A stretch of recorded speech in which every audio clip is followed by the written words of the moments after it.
പ്രിയപ്പെട്ട സുഹൃത്ത് മജീദ് എഴുതുന്ന കത്ത്. ഞാനിപ്പോൾ ഉള്ളത് വലിയ നഗരത്തിലാണ്. നമ്മുടെ നാട് വിട്ട് ഞാൻ ഈ നഗരത്തിലേക്ക് വന്നത് തന്നെ എനിക്ക് നിന്നെ വിവാഹം ചെയ്യാനുള്ള പണം കണ്ടെത്താനാണെന്ന് നിനക്കറിയാമല്ലോ. ഇവിടെ 1000 വെളിച്ചങ്ങളും ആളുകളും റോഡുകളും ഉണ്ട്. ആളുകൾ നിറഞ്ഞ ബസ്, നിൽക്കാത്ത ശബ്ദം, രാത്രിയിലും ഉറങ്ങാത്ത കടകൾ. എനിക്ക് ഇതെല്ലാം അത്യന്തം അന്യമായി തോന്നുന്നു.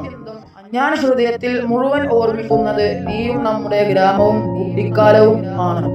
മരച്ചുവട്ടിൽ നമ്മൾ ഒന്നിച്ചിരുന്ന് പഠിച്ചതും, നിന്റെ കാത് കുത്തിയപ്പോ നിന്നെ കാണാൻ വന്നതും, ഒരുമിച്ച് മാങ്ങ തിന്നതുമെല്ലാം എന്റെ ഓർമ്മയിൽ.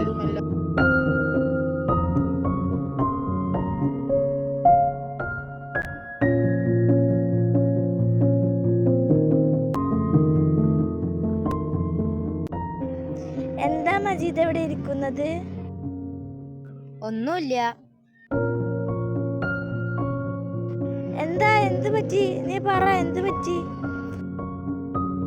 എല്ലാരും എന്നെ മണ്ടശിരോമണി എന്ന് വിളിച്ച് കളിയാക്കുക. 1 1 2 നിനക്ക് അറിയില്ല മജീദ്. പിന്നെന്തിനാ ഇന്നലെ ഇമ്മിണി വല്യൊന്ന് പറഞ്ഞത്?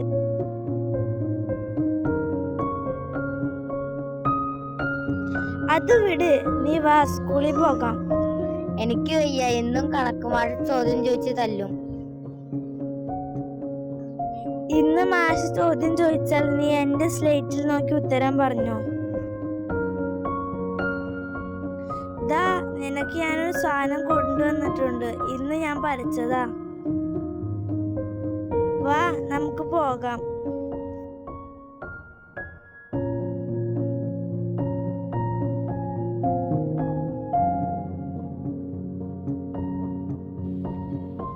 എല്ലാ പ്രശ്നങ്ങളും തീർത്ത് ഒരു നാൾ ഞാൻ നാട്ടിൽ വരും, നിന്നെ കല്യാണം കഴിക്കാൻ.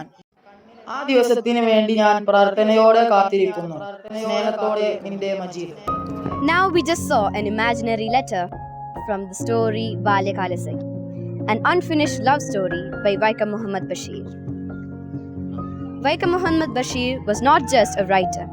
He was the voice of the common people. His stories talk about love, poverty, humor, and small things in life. He didn't use big words. Instead, he wrote what he saw around him. Some of his famous works are Balya Kalasagi, Pathummedaadu, Madulagal, Shabdangal, etc.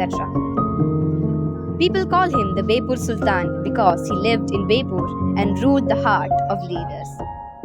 Even today, his stories make us laugh, cry, and think deeply. Today, on Bashir Day, let's remember the writer who spoke for the hearts of common people.